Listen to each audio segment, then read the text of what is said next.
focus on the little bits because they connect to make up the world. Today on Growing Hope, we're talking about making the most of the little bits and also the 5 things you need for your heart seed to germinate. It's time for Growing Hope, a show determined to grow up hearts open to pursue the extraordinary. Because you are extraordinary! And now, live from a little cabin in the woods, nestled along Big Spring Creek, it's your host, Kathryn Lang. Hello and welcome to Growing Hope, where we're investing a few moments to grow up our big dreams and to live bold in all of our possibilities. I am Kathryn Lang, your resident Hope Smith and Dream Igniter. I know that with just a dash of hope, it all becomes possible. A little bit of hope makes the way for big changes and big opportunities. A little bit of faith grows up into a world of possibilities and moves mountains. A little bit, when it's added to another little bit, will make a world of difference. But they, the great big they out there, they will tell you to focus on the big picture. And of course, not to sweat the small stuff. Small stuff doesn't matter. But it turns out the small stuff are the very things that allow us to move into the big picture or to bring that big picture into focus. It's the little bits. Everything in this world is made up of little bits. And without the little bits, it all just falls apart. My morning started with a reminder of the importance of little bits. Tom Reed from Sustained Leadership, WBS, he pointed out that little bits are even used in construction. And I hadn't thought about it that way. But it takes a little bit of nails, and it takes a little bit of wood, and it takes a little bit of focus to build anything. Something that is all about the big picture, because you literally take a big picture and make it into what you're trying to build. It's still made up of the little bits. And if the little bits aren't managed, then the big picture never works out. We didn't build our home where we currently have it. Instead, we moved it from one location to another. It's still a stick-built house. We just had a moving company put it up on wheels and roll it, drive it to our house or our site 30 miles away. And then they set it back up. But I suspect that when they first built the house, everything was nice and square. And trust me, after 30 minutes on the highway and coming down a mountain the wrong way, it was not so much square by the time it got to where we put it. Now, when you are trying to build something or add on or remodel, it takes a lot more effort because you have to not just measure twice, you have to measure 3 or 4 or 5 or 6 times because you have to measure all the way up the other measurement because nothing is square. So it takes a lot of finessing to get things done. But if the little bits had been in the right place when we started, it would have been easier to accomplish all of our tasks. Having something off, even by a little bit, makes it tough moving forward. The little bits are important. No matter if you're trying to run a marathon, make a cake, build a house, or create your world domination. If you're going to get there, you need to be focused on the little bits. Do a little bit, and then do a little bit more, and then before you know it, the little bits have built your possibilities. It's not always easy to have the patience for the little bits. We want it all, and we want it right now. So we rush the process, and in the process of rushing, we cause issues that require more work and more resources and more time than if we had just taken the necessary precautions to do it a little bit. If we had just started out with the little bits instead of trying to get it all done at once.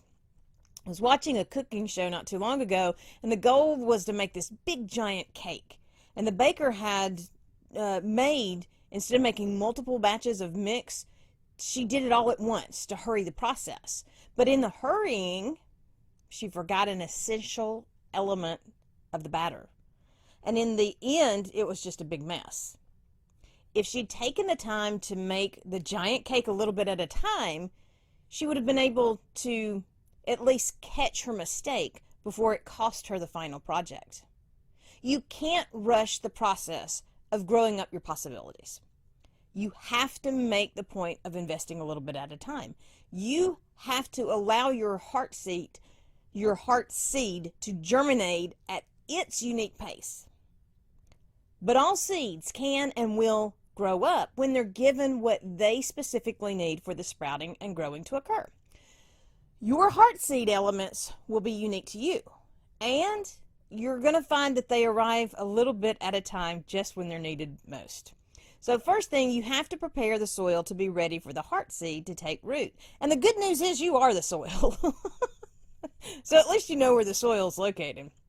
You're the soil of your heart seed. The heart seed grows up in and through you. But no seed will grow in soil that has become hardened or empty. You prepare for your heart seed growth by being consistently invested in believing the promises and the potential of who you are, and more importantly, whose you are. I always get a job. I've always gotten a job offer when I go to an interview. As long as I get into the interview, I get a job offer. It isn't that I'm the only person for the job, so they had to hire me. It's just that I always believed I was the best me for the job. And in that confidence, I had them believing I was also the best me for the job. And guess what? I was always the best me for the job. It didn't matter what the job was because I'm always going to be the best me for the job. You are always the best you for the job. You are always the best you for the heart seed in you, for the job and the purpose and the place that you were uniquely crafted to fulfill. Dare to believe that you are the best you for such a time as this. And that's going to make the difference.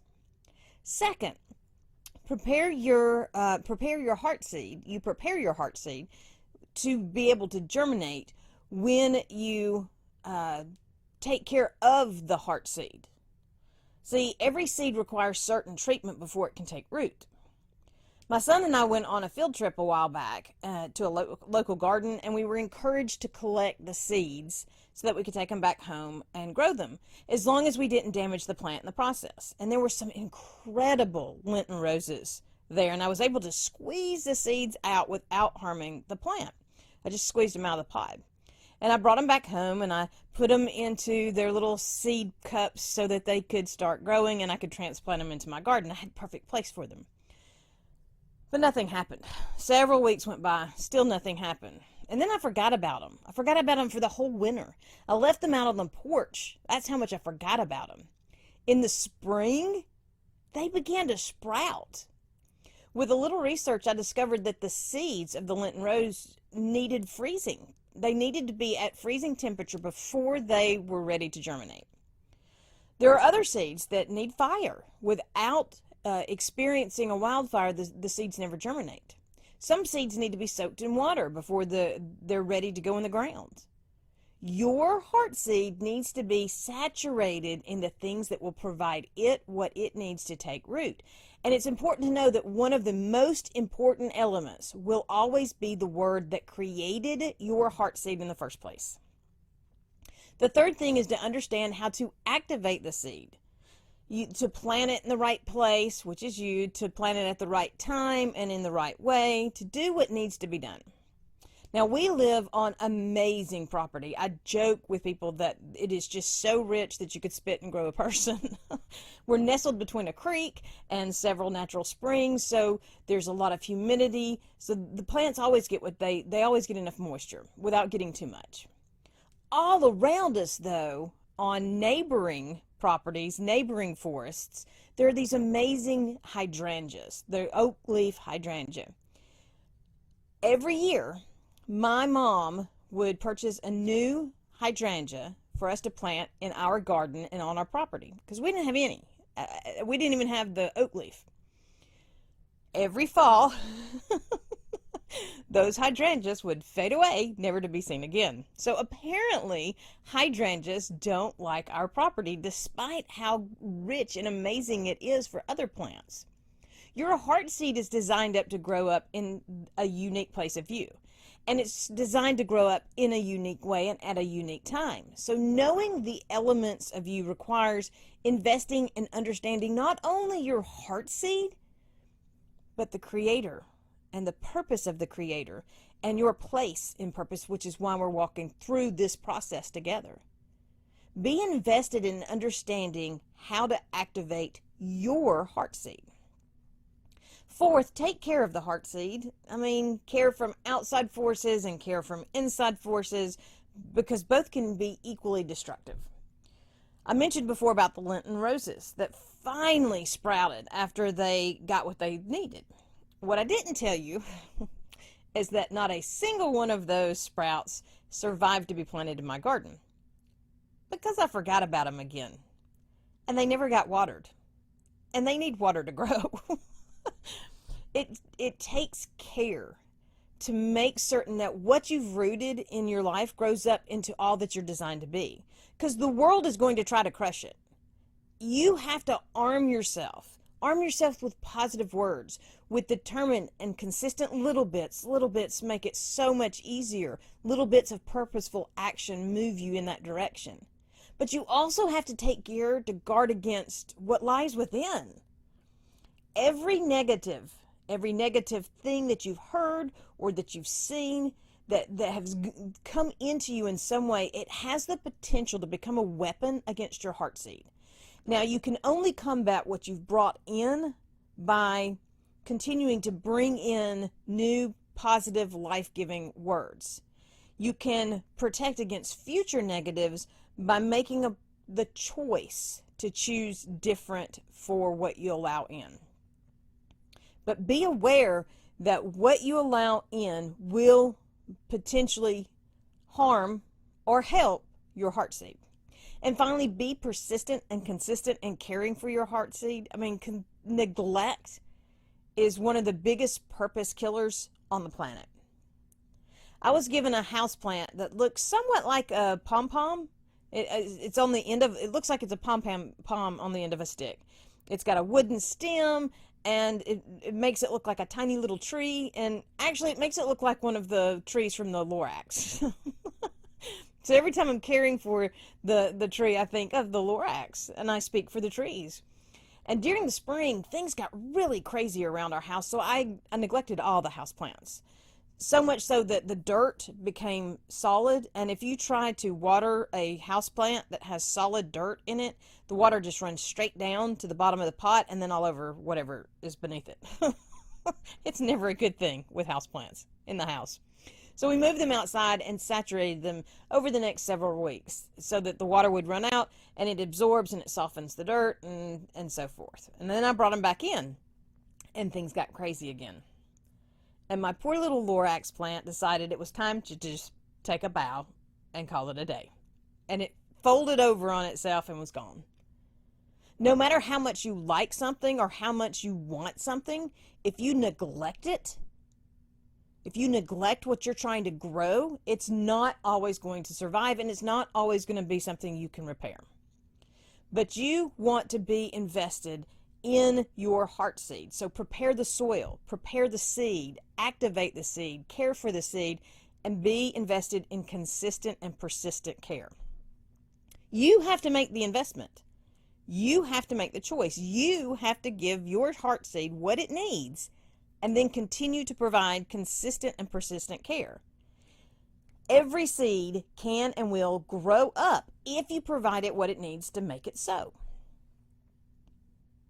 Things happen in life, and being persistent and consistent, at least consistently, it's not always a possibility. Sometimes all you have is a little bit, and a little bit isn't enough to get it all done. But even a little bit will bring you a little bit closer if you do the little bit, and then you do a little bit more, and then you do a little bit more so that you add the little bit to the little bit, and eventually you end up getting to where you need to be. So today's challenge is about making an investment in your little bit. 1, define what you need. 2, break it down into little bits. 3, do one little bit. 4, give yourself credit for getting that little bit done. Keep doing little bits until your little bits add up to what you need. It may not seem like much when you hold it up alone, but even sand, it's only heavy when you have lots of little bits all piled up together. You don't even notice it if it's just the one alone. Thank you so much for joining me for today's Growing Hope, where we are investing in the little bits and finding the unique qualities necessary to germinate our heart seeds. It's not always easy walking out this journey.